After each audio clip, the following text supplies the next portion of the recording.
Well, hello, and welcome back to the channel. Look, today I'd like to talk to you about a subject pertaining to our photography, and that is making a photography project, or you undertaking a photography project. Now, that comes to us in many forms, and to make a project for yourself, you've got to stop and think first, how much time do you have on hand? How much time do you have on hand to commit to a photography project? For me, 4 times a year, I set myself a photography project, and that could be photographing seascapes or landscapes or even street scenes.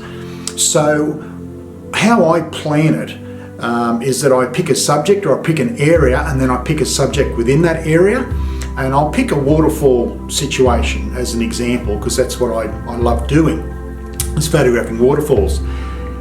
So I pick an area that I've been to many times, and you think, well, why would you go back to an area time over and over again? Well, for various reasons. I know for a fact, I know a lot of other people have said this to me, that they've gone to various locations and they've gone back to those locations and they've seen something different. Because with landscape photography, the environment is constantly changing. It doesn't matter whether you're on the coast or inland, the environment changes dramatically on a daily basis. So going back to a place or a location that you have been to previously is not a bad thing. And this is where setting yourself a photography project comes in very handy. Now, I would go to this particular waterfall and I would photograph not only the main vista of the whole waterfall, but I'd photograph parts of the waterfall. Very intimate style of landscape photography this. But set yourself a project, and I have with this particular waterfall where I focus on areas of the waterfall, capturing different scenarios within the landscape around this waterfall. It's not necessarily about going just to photograph the whole waterfall. Photograph the pool in front of it and make that your project. Make that project with the thought that you're going to capture different images that you didn't capture previously. So when you start thinking like this, it automatically improves your photography, because you're going out there with a mindset that this is what I want to do, this is what I want to achieve with this particular location.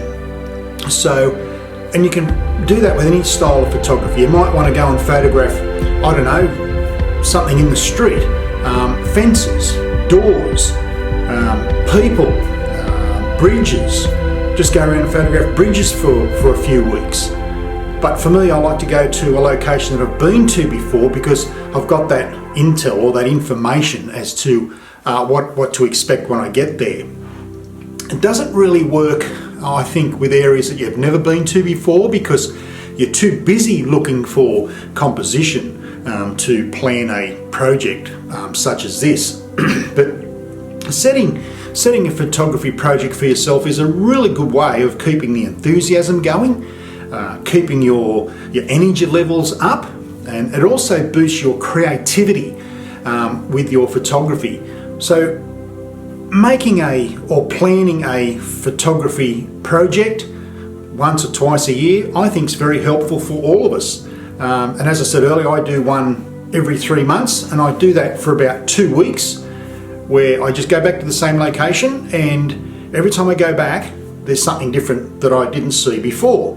So I put that into the project. So it's basically, you're narrowing down how many shots you're taking, which is a good thing, because your concentration level will be very high. If you go in there, as I said, with the mindset that this is what I want to achieve and this is how I'm going to do it to achieve that end result, your photography will improve. So setting photography projects for ourselves, I think, is very important.